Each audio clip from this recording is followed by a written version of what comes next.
Tcharam! Muito boa noite! Boa noite, Guti. Seja bem-vindo.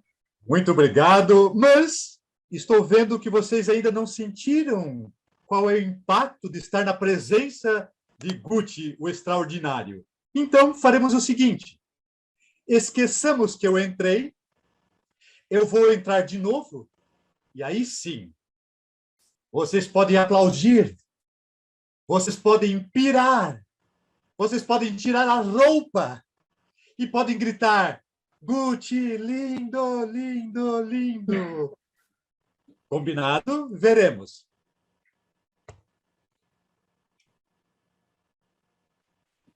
Tcharam! Guti, extraordinário, lindo! Lindo, lindo! Tão espontâneos. É muito bonito de ver toda essa espontaneidade.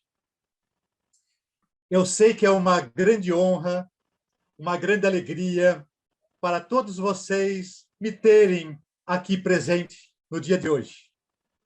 Eu, Guti, que já apresentei nos maiores palcos do mundo, que já me apresentei nos maiores festivais, London, Canadá, New York.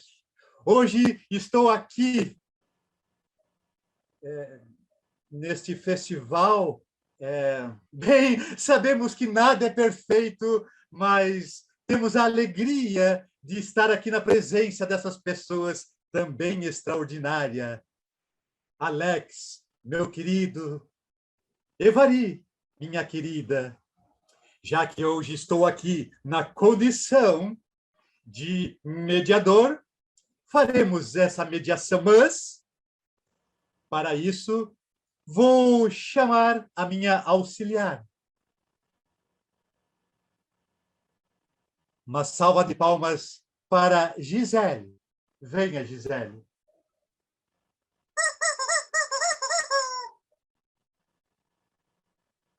Agradeça, Gisele.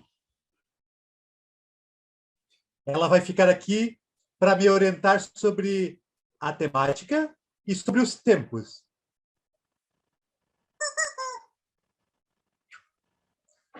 Vamos lá. Para falar sobre práticas contemplativas, Alex.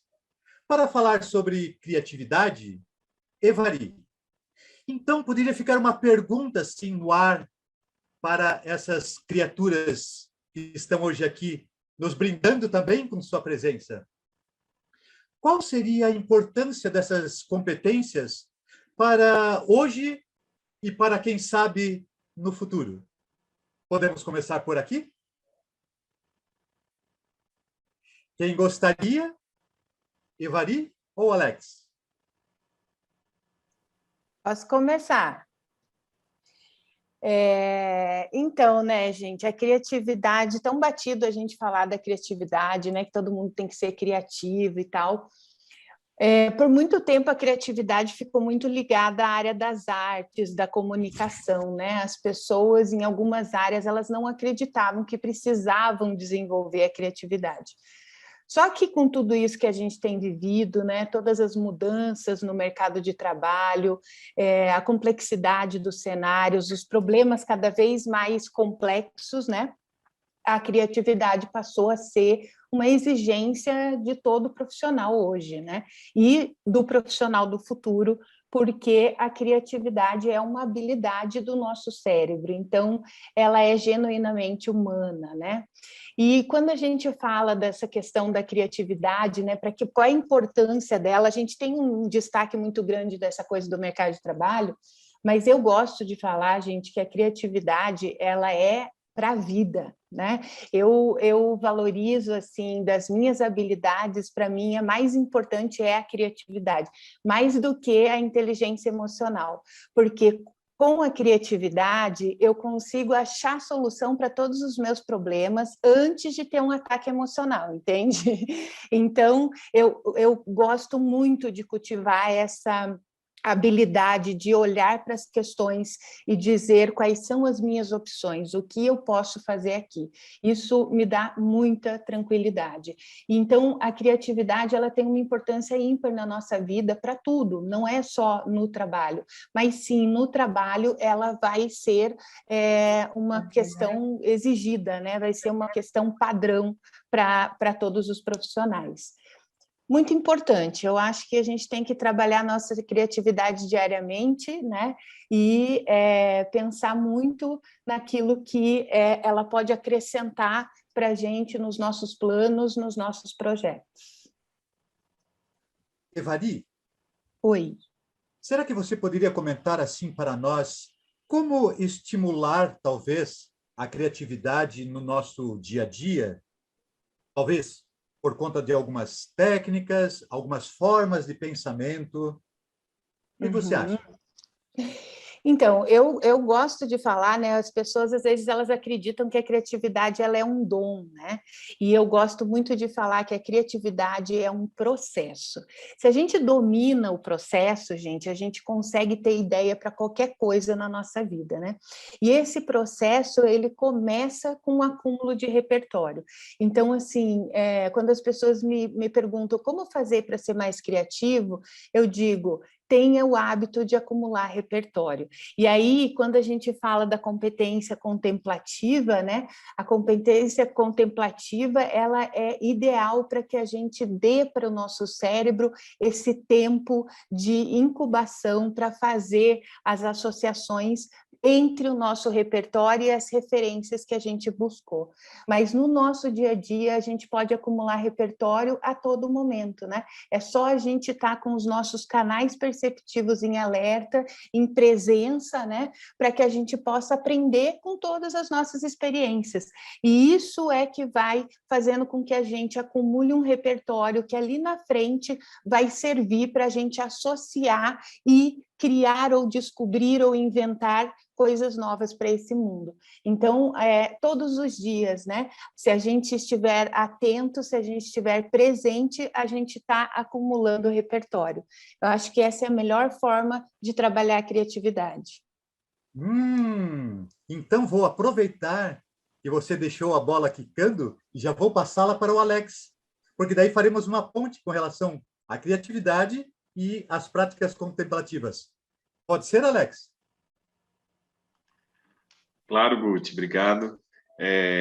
Eu achei extremamente interessante essa questão e anotei, inclusive, aqui, e ainda que o Guti não me passasse essa bola agora, eu ia falar um pouquinho depois. Evari tocou em dois aspectos que dialogam diretamente com essa competência contemplativa, né? Sobre a qual eu vou falar um pouquinho depois com vocês. Mas é essa ideia de manter os canais de percepção abertos, né? Nós nos tornarmos presentes e atentos ao que estiver acontecendo na nossa experiência. Então, isso dialoga muito, muito diretamente com esse campo de cultivo da competência contemplativa, né, que tem a ver justamente com isso, com essa possibilidade de se manter consciente, atento, tanto a pensamentos, a emoções, a sentimentos, e também com relação ao nosso meio, né? Ao nosso espaço também. A gente vai falar do nosso meio ambiente, mas o nosso ambiente laboral, aproveitando um pouco esse diálogo também com a vida do trabalho, né? Então, essa é algo bastante propício para prática da competência contemplativa também, essa manutenção desses canais de percepção abertos, dessa atenção, dessa consciência, né? Então, isso dialoga muito diretamente. Aqui, abrimos espaço para retornar para a Evari e ela poder também dar continuidade às ideias sobre criatividade. Pode ser, Evari? Pode ser. dentro dessa questão do processo criativo, né, Guti e Alex e pessoal aí, depois que a gente desenvolve esse comportamento criativo, né, que eu digo comportamento criativo de estar alerta, de estar atento, de buscar referências para que estas referências se tornem repertório. E aí, a partir disso, a gente possibilitar o processo criativo em si, né? Porque o processo criativo, gente, ele é feito de técnicas, né? Quando as pessoas chegam para mim e falam assim, eu não estou conseguindo ter uma ideia, ele é um processo, então a gente precisa de técnicas para estimular o nosso cérebro, para que a gente possa trazer para o mundo as ideias no momento em que a gente precisa, né? Para isso servem as técnicas de criatividade, e aí a gente tem uma infinidade de possibilidades para trazer essas ideias ao mundo. Então, é muito importante, né? Quando eu falo do processo, é muito importante que a gente entenda como que isso acontece tanto no nosso cérebro, né? E como que a gente pode fazer para compartilhar quando a gente está num processo coletivo de criatividade. Mas as técnicas, né? E aí eu gosto de dizer que existem duas técnicas, na verdade, gente. Existem a técnica de fluência de ideias, que é o brainstorm, e existe a técnica de pensamento visual, que aí a gente pode encontrar o mapa mental, por exemplo. Em geral, a gente sempre vai alternar entre estas duas técnicas, ou de fluência ou de pensamento visual.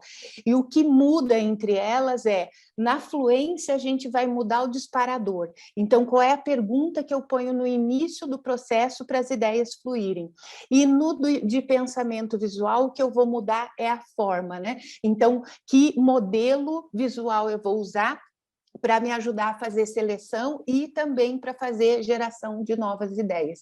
Então, é um processo, é uma técnica que a gente pode desenvolver, que a gente pode praticar, e quando a gente domina este processo, gente, aí a gente já começa a fazer isso tão naturalmente que a gente não precisa mais tornar a nossa criatividade num evento, né? Porque às vezes a gente pensa que a criatividade é um evento, que ela vai ter assim aquele momento de inspiração, né? E na verdade não, na verdade é fruto de todo esse processo que a gente vai fazendo até que a gente chegue numa ideia viável e possível de ser implementada. Muito bem. Então, Alex, agora voltando um pouquinho para você, como você veria então essa relação da criatividade com as técnicas contemplativas? Guti, eu vi, na verdade, veio uma proximidade bastante interessante também entre essa competência criativa e a contemplativa, que é justamente a possibilidade de um cultivo, né? A possibilidade de nós treinarmos habilidades, né? Usando essa expressão de treino realmente, né? Muitas das vezes as pessoas pensam que a prática contemplativa, dentre elas, né, a mais comum de ser cultivada é a meditação, é a prática de meditação, mas nós imaginamos que é algo extremamente alienígena, muito distante de nós, que é algo só para monges, algo só para pessoas que estão isoladas, né? E a gente vai ver que não, que a competência contemplativa pode ser cultivada por qualquer um de nós, tanto de modo formal, né? E aí sim, por meio de práticas meditativas que nós temos, mas também de maneira informal. E aí eu gostei muito dessa expressão que a Evari usa para a competência criativa, que é essa ideia de ser um processo, né? Na verdade, a gente costuma dizer isso também sobre essa competência contemplativa. Ela não é um evento, meramente um evento, ela é um processo e um processo de vida, né? Então, nós vamos colocando esse processo em curso ao longo da nossa vida. E ora a meditação, a prática contemplativa faz mais sentido num determinado aspecto, ora ela vai fazer mais num outro aspecto, né? Então, mas sempre é um convite para que nós estejamos presentes ao momento e de uma forma mais aberta, mais curiosa e mais compassiva também. É um pouco o que eu vou daqui a pouquinho também apresentar. Muito bem. Então, aproveitando agora essas duas falas extraordinárias, poderia lançar agora uma questão assim: como que vocês veem, Alex, com relação às práticas contemplativas, Evari, com relação à criatividade, a importância dessas temáticas e dessas práticas para o mundo atual e para a possibilidade nossa de futuro. Alguém se dispõe a começar a comentar? Então, como a gente comentou no começo, né, a questão eu acredito que a criatividade ela é importante para tudo, né, gente? Mas eu venho da área da arte, eu venho da área da comunicação, onde isso sempre foi uma prática, né? Então, a gente sempre teve isso como disciplina, vamos dizer assim. Mas hoje, lecionando em criatividade, eu percebo que as pessoas têm muita dificuldade de se conectarem com essa potência, né? Quando a gente fala de resolução de problemas complexos, as pessoas ficam com o olho desse tamanho, né? Meu Deus do céu, eu preciso ser gênio para resolver um problema complexo. E quando a gente trabalha e desenvolve o processo criativo, a gente vai ver que nada mais é um problema complexo, ele nada mais é um problema que precisa ser dividido em partes e a gente vai resolvendo aos poucos, porque as coisas elas não nascem do nada, né? Então, por exemplo, se eu estou num processo de construção de uma empresa, eu preciso entender que primeiro eu vou ter a ideia conceitual da empresa, depois eu vou pensar no cliente, depois eu vou pensar em como eu vou ganhar dinheiro. São várias rodadas de criatividade até que a gente chegue numa solução complexa. Então, é importante, né, que a gente veja isso como uma habilidade extremamente necessária para o agora, né, porque nós já estamos enfrentando uma série de problemas complexos, né? Na pandemia, a gente esteve diante de uma série de problemas complexos, e para o futuro, né? Esse futuro que vai ser mais digital, que vai ser mais automatizado e que a gente vai ter dois papéis muito importantes nesse processo de humano, né? Que é criar as soluções e depois fazer a curadoria do que a máquina entrega. Essas duas funções, elas não vão sair da mão do humano, né? A gente vai estar sempre intermediando esta relação com as máquinas. E isso precisa de criatividade, a gente precisa trabalhar a nossa criatividade para que a gente possa oferecer as soluções que a máquina vai trabalhar. Então, é muito importante que a gente comece a trabalhar isso. A gente vê, né, crianças são naturalmente criativas, né, gente? Ao longo do processo escolar, isso aí vai se perdendo, né, por diversos motivos que eu acho que não cabe a gente discutir agora. Eu vejo que os meus alunos, por exemplo, de publicidade, né, que eu dou aula no curso de publicidade, de artes, das belas artes lá da PUC. Eles vêm de um ensino completamente engessado, onde eles tinham que achar a resposta certa, onde eles tinham que não podiam errar, né? Porque o erro é punido na escola com nota baixa, né?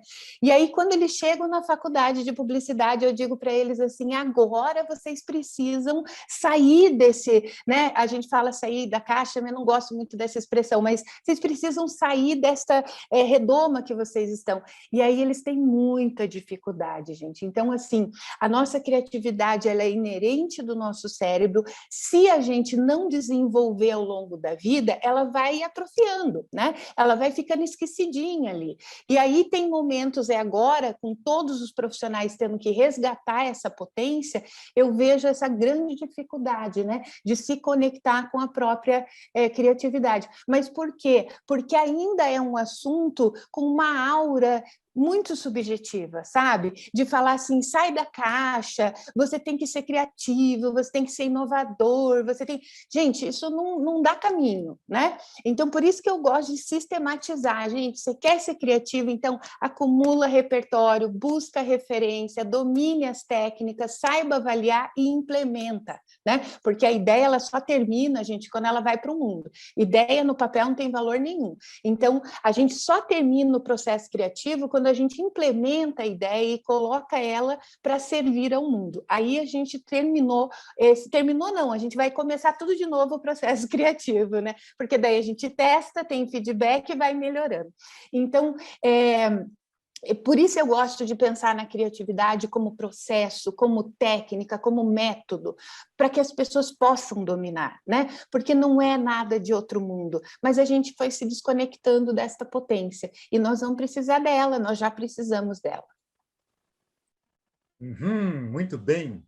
Então, aproveitando agora, voltando ao Alex, relembrando, Alex, como você vê as práticas contemplativas ou as ciências da contemplação para esse mundo, né? Olhamos para o mundo, a gente está vendo esse mundo complexo, né? A ecosfera está nos preocupando. Qual a importância das práticas contemplativas para o mundo no hoje e para o futuro? Como você vê isso?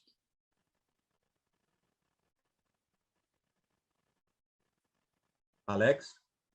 Eu acho que a conexão do Alex caiu. Deixa eu ver se ele me mandou alguma mensagem aqui, só um pouquinho. Então, vamos aproveitar este momento.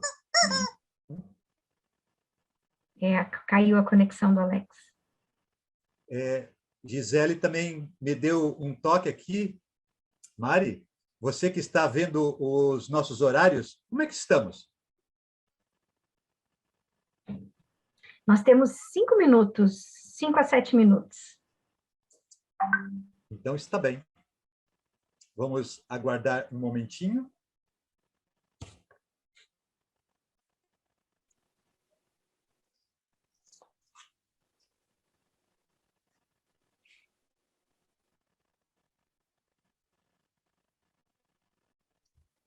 Eu queria perguntar para o pessoal que está aqui, Mari, quem aqui se considera criativo?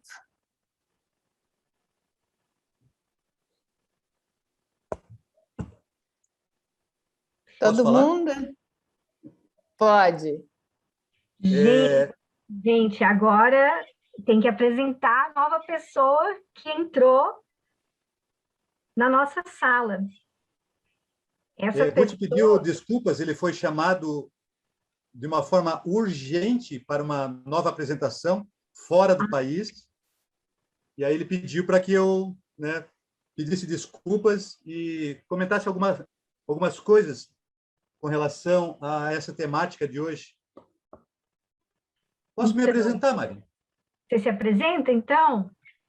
Sou Laércio Amaral, sou psicólogo de orientação junguiana, trabalho com psicologia clínica há 30 anos e tenho também uma inserção nas artes também há mais de 30 anos, como profissional das artes cênicas. Tenho uma pesquisa na palhaçaria também.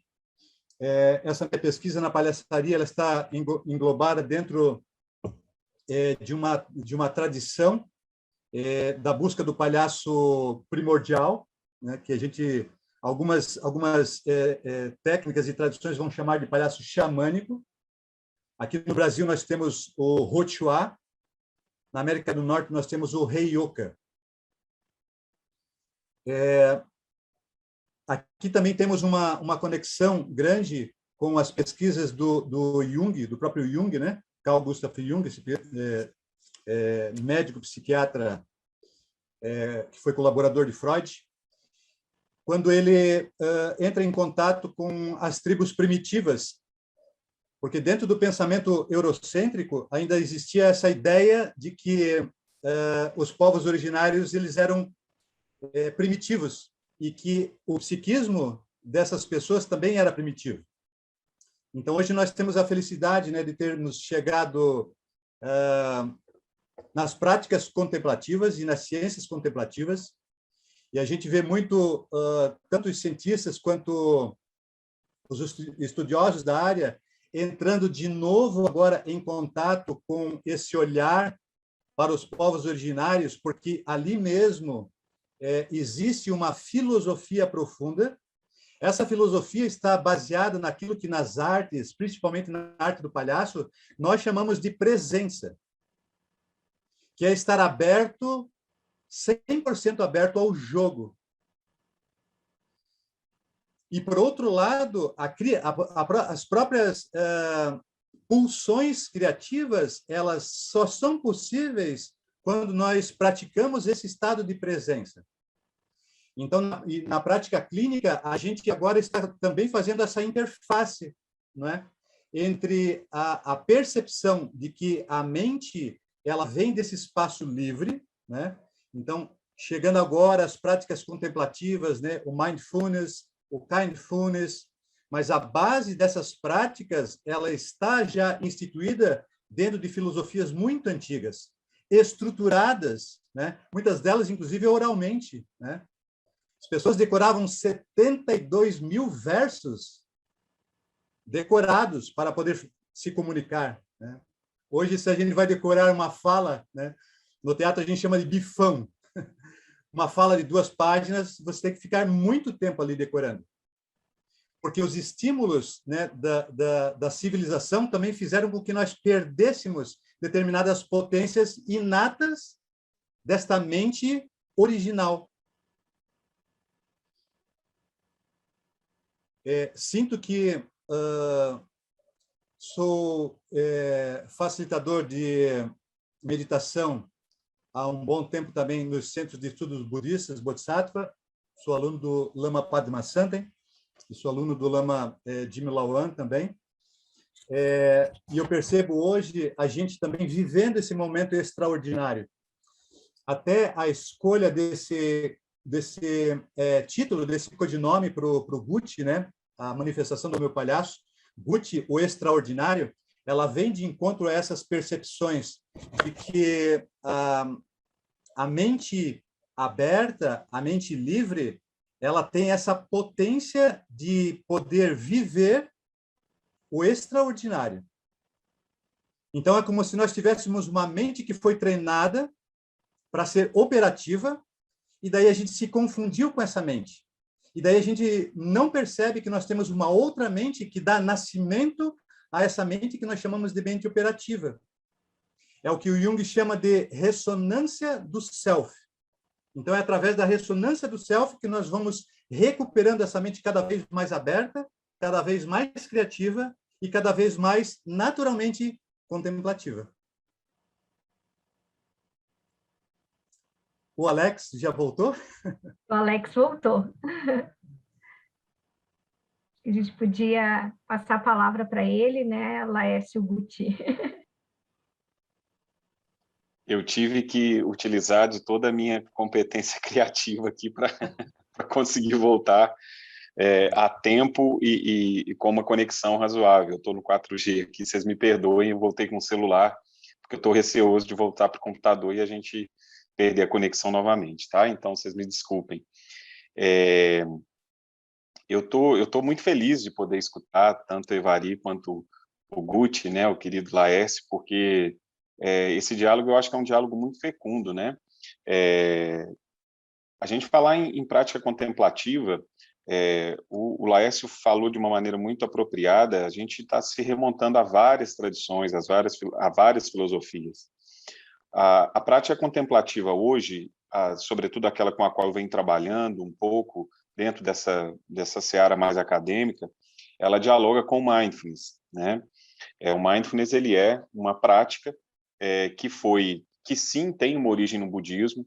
Ela, 40 anos atrás, um médico americano chamado Jon Kabat-Zinn, ele tira o contorno religioso da prática meditativa. Ele ele próprio um praticante de budismo e de yoga, e ele, a partir de então, começa a trazer isso para o meio clínico. Ele como professor da Universidade de Massachusetts, nos Estados Unidos, ele cria um programa de práticas meditativas. Então, ele extrai o mindfulness budista. Na verdade, o mindfulness, esse elemento mindfulness de estar atento, de estar presente à experiência direta, com curiosidade, com abertura, ela não é exclusiva do budismo, ela está em todas as tradições, né? Sobretudo tradições filosóficas, né? Mas ela, sim, é um dos elementos cruciais dentro da prática budista. Mas Jon Kabat-Zinn traz, então, isso para o meio clínico, e ele cria um programa de redução de estresse baseado em mindfulness, né? Então, a partir de então, se a gente pensar na década, ele fez isso no final da década de 70, no início de 80, a gente começa a ter os primeiros artigos, os primeiros escritos que dialogavam com a academia, a respeito de mindfulness. Para vocês terem ideia, hoje nós temos mais de 1.000, quase que 1.000 artigos publicados por mês. É algo muito, muito volumoso, né? Então, a gente hoje fala em prática meditativa de uma maneira secular, isso ganhou uma força muito grande. Então, o contexto no qual eu me insiro é de trabalhar a prática contemplativa de uma forma um pouco mais secularizada também. Ou seja, ela é aberta a todas as pessoas. Secular não é, de forma alguma, contrária à questão espiritual ou religiosa. Ao contrário, é que ela é aberta a quaisquer pessoas, sejam elas religiosas ou não, né? Eu trabalho também, e aí entra muito a questão da competência contemplativa, quando o Mário me convida para falar um pouco disso, eu não podia deixar de trazer um pouco também, claro, da minha pesquisa atual. Eu acredito muito, sinceramente, que as práticas contemplativas dialogam com determinados valores que são humanos. Esses valores, eles também não são exclusivos de uma determinada tradição. Mas eu pensei em trazer isso de uma maneira mais explícita dentro dos programas de práticas meditativas. Eu participei da criação de um programa de mindfulness, de promoção de saúde para educadores, né? Que foi fruto de um estudo, de um pós-doutorado, do qual participei de uma equipe, na verdade, uma equipe multidisciplinar, que vai criar esse programa de promoção de saúde baseado em mindfulness para educadores, né? Ele está vinculado à Universidade Federal de São Paulo, da qual eu sou colaborador também, professor convidado da pós-graduação em mindfulness. Então, mas eu sentia, isso já é algo que eu venho sentindo uma falta, uma necessidade, de trazer determinados estados mentais passíveis de prática também, de uma forma mais explícita. Isso era algo que para mim, era bastante importante. Isso foi tomando um corpo dentro da minha prática, sobretudo, e claro que isso vai se estender também para o meu trabalho. Mas a prática contemplativa, se nós entendermos isso na essência, nós vamos pensar em mindfulness mesmo, como esse estado de lembrar-se, esse estado de presença mental. E aí eu vejo um diálogo muito potente também com o que Evari traz da competência criativa e também com o que o Laércio traz do trabalho dele, né? Esse estado de presença, de estar consciente de pensamentos, estar consciente das suas relações consigo mesmo e das suas relações com o mundo, e, consequentemente, daquilo que você quer oferecer efetivamente para o mundo, né? Então, a gente tanto tem uma dimensão de interioridade, ou seja, de uma prática em primeira pessoa, efetivamente, uma prática contemplativa em primeira pessoa, dessa consciência de como as suas emoções elas tomam lugar, como seus pensamentos tomam lugar. Existe uma prática importante que é de observação, simplesmente de observação de pensamentos e de emoções, sem uma sobre-identificação ou uma super-identificação com esses pensamentos ou sentimentos e emoções. Isso se dá de uma forma bastante importante, porque dentro da psicologia, a gente tem algo que foi um determinado mecanismo que foi sendo cultivado, foi sendo criado e desenvolvido, que é importantíssimo para a nossa sobrevivência, que é um sistema de luta e fuga. O que isso quer dizer? Quando nós nos deparamos diante de uma ameaça, seja ela uma ameaça real ou uma ameaça imaginada, nós acionamos esse determinado sistema de luta e fuga e, consequentemente, a gente tem uma explosão de hormônios de estresse, a gente tem um batimento cardíaco acelerado, a gente tem a pressão aumentada, justamente para ter energia para fugir ou para lutar. Isso é extremamente eficaz, extremamente importante para a nossa sobrevivência, né? A gente precisava disso no nosso processo evolutivo, senão nós não estaríamos aqui hoje. A grande questão é que esse sistema de luta e fuga, muitas das vezes ele é acionado por questões que são imaginadas por nós. E aí a gente entra num outro mecanismo conhecido dentro da prática meditativa, que é o processo de ruminação mental. A ruminação mental, ela é algo que eu me identifico com uma determinada situação ocorrida comigo, ou então uma projeção futura, uma projeção ansiosa sobre o futuro, e eu simplesmente vou cultivando aquilo, eu vou trazendo simulações a respeito daquilo. Então, eu vou pensar que eu poderia ter dado uma resposta àquela pessoa que me tratou de uma forma que eu considerei inadequada, eu vou trazendo cada vez mais elementos para isso, e eu vou simulando realmente uma realidade que às vezes nem mesmo existiu, né? Então, eu vou dizendo que eu deveria ter respondido dessa forma, que eu não posso ser assim, por isso que eu não sei me defender, por isso que ninguém me respeita. E eu vou trazendo cada vez novos elementos, né? Então, essa prática de observação, de mera observação, ela não é uma prática que é uma prática passiva na sua natureza, mas é uma prática em que eu começo a perceber que os pensamentos são eventos mentais e que não necessariamente eu preciso me identificar de modo pleno com qualquer pensamento que chega até minha mente. Isso é extremamente importante para que nós consigamos entender um pouco o processo de ruminação mental e, consequentemente, interrompamos isso, de uma forma que eu vou começar a ter um espaço, uma pausa, efetivamente, e uma abertura de espaço entre os estímulos que eu percebo e a minha resposta a esses estímulos. Então, a gente percebe que essa ideia da ruminação mental e o próprio sistema de luta e fuga, né, quando nós nos sentimos ameaçados, isso se dá num modo muito automático, naquilo que a gente vai chamar de piloto automático. Então, esse sistema de luta e fuga, associado às ruminações mentais, eles vão criar uma outra ideia, né, uma outra proposta que é trazida na psicologia, que vem a ser o que eles chamam de viés negativo. Ou seja, eu tenho uma tendência, e isso se deve um pouco a esse sistema de luta e fuga, a entender os estímulos mais de uma forma negativa do que positiva. Negativa nesse sentido, de ser aflitiva, de ser perturbadora, de ter realmente um pessimismo até com relação às minhas experiências, né? Então, o que eu percebi? Que nós podemos ter determinados recursos, e aí dialoga muito essa ideia do processo, que a Hari mencionou, a respeito da competência criativa, que é justamente um processo. Eu vou me abrindo às práticas que são, muitas vezes, formais, como uma meditação de consciência da respiração, como o relaxamento autocompassivo, como o escaneamento corporal, como a caminhada com atenção plena, como essa observação de pensamentos e de emoções. Essas são práticas conhecidas, práticas formais.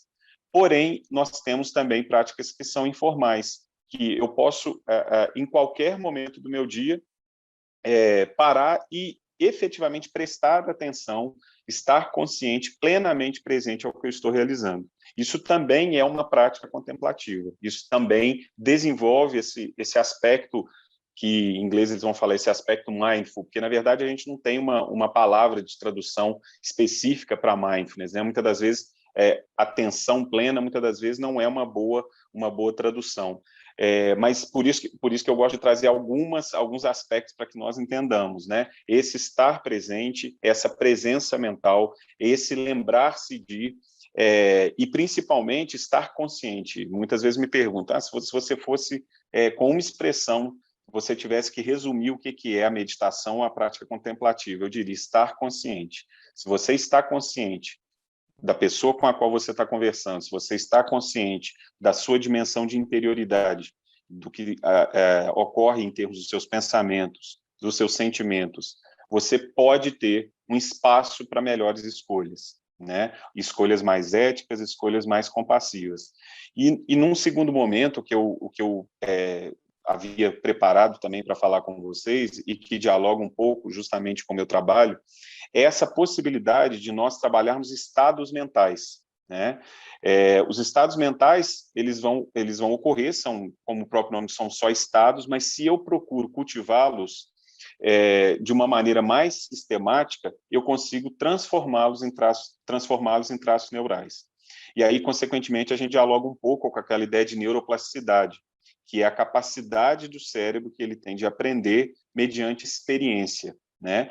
E o maior suporte para que eu tenha experiência é justamente o suporte da atenção, né? Quando eu dirijo conscientemente a minha atenção para um objeto, eu estou cultivando aquele objeto, né? Então, isso vai se dever em diversos cenários, tanto os pensamentos que eu vou cultivar, E aí a gente entra muito na educação. O José Pacheco, ele fala uma coisa muito interessante, um educador português, que ele fala que a gente não pode oferecer aquilo que a gente não tem. O professor não oferece aquilo que ele não tem. Muitas das vezes a gente fala de autonomia, mas se nós não tivermos autonomia, não oferecemos isso aos alunos, né?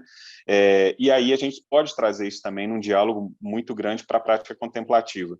Se eu não tiver esses valores humanos, se eu não cultivar por meio da atenção deliberada, por meio da prática, do cultivo de atenção e de ação com esses estados mentais que eu estou chamando de positivos, nós não vamos, obviamente, desenvolvê-los, né? E esses estados mentais, eles têm algumas evidências que eu considero bastante interessantes, evidências que dialogam com resultados de pesquisas, né?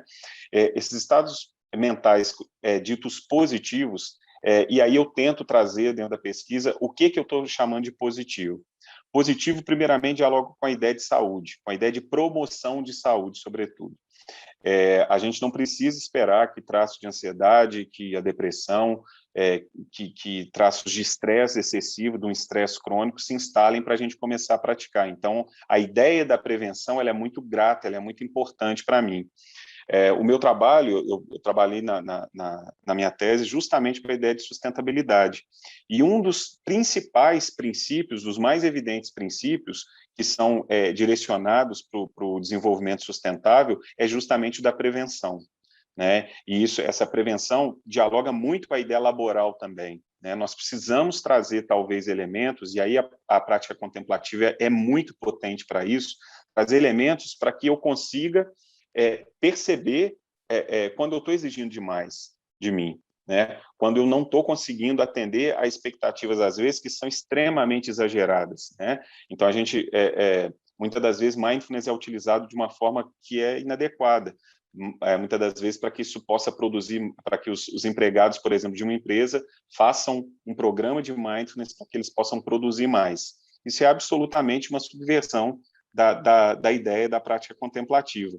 Muitas das vezes, quando a gente trabalha mindfulness em determinados espaços laborais, muitas das vezes as pessoas elas conseguem perceber que elas estão trabalhando demais, ou então que as metas estão exageradas, que elas precisam rever a sua postura, o seu olhar para o trabalho também. Então, essa questão da prática contemplativa dialoga muito com uma complexidade de fatores. Quando a gente fala de vida pessoal, a vida pessoal ela não é estanque, né? A vida pessoal ela também está relacionada à vida do trabalho, e eu conversava com o Laércio hoje, eu gosto muito dessa expressão do Lama Santen, que é uma expressão muito bonita, que elas coemergem, né? Elas são interdependentes. A minha vida pessoal e a minha vida do trabalho, elas não são cenários completamente distintos que não dialogam, né? E aí, esses estados mentais positivos, eles ganham mais força ainda, porque eles são estados que promovem saúde, eles são estados que eles diminuem, que eles aliviem estados de sofrimento, não só para a própria pessoa, mas também para os demais. Então, a gente vai pensar essa ideia desses estados mentais não é um hedonismo autocentrado, não é algo que eu desejo apenas que eu esteja num estado de maior bem-estar subjetivo, maior bem-estar psicológico subjetivo, e os outros eu não vou me preocupar com esse bem-estar. Não, na verdade, a prática contemplativa ela convida justamente a nós sermos seres de cuidado, e cuidado tanto individual quanto cuidado coletivo, né? Então, um aspecto importante que eu queria, até para eu tenho muito problema com o tempo, sabe, gente? Então, eu quando me falaram, você tem 20 minutos, eu falei, eu vou colocar, eu até brinquei com a Mari, eu falei, pode usar slide? Que aí eu cronometro meu tempo, porque se deixar eu falando, eu sei que eu vou extrapolar. Mas aí eu montei um pouco a estrutura e eu sei, eu quero ir para finalizar, até para que a gente possa dialogar um pouquinho, que isso é bem importante. Mas quais os estados, então, positivos, né?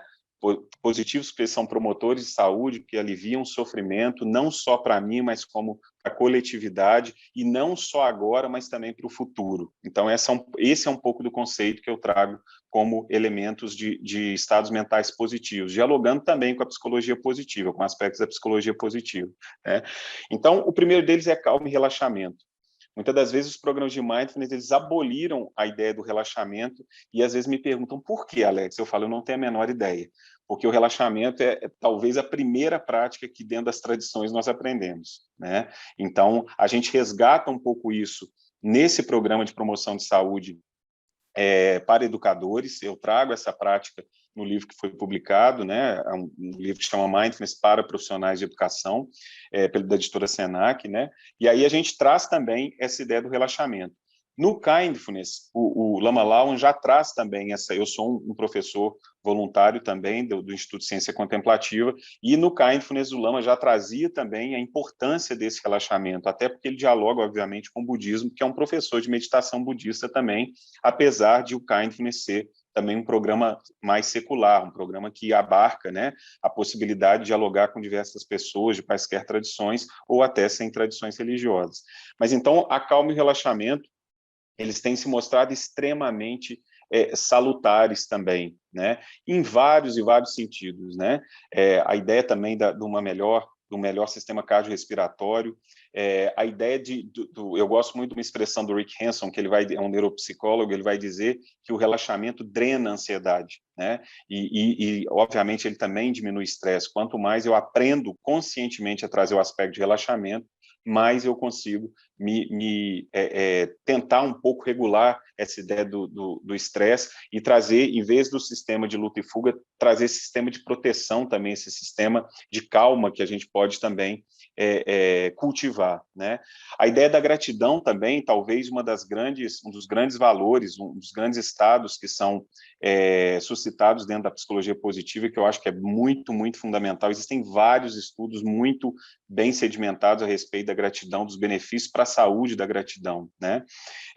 Um outro estado mental positivo é de justamente nós aprendermos a cultivar as experiências ou as emoções positivas, né?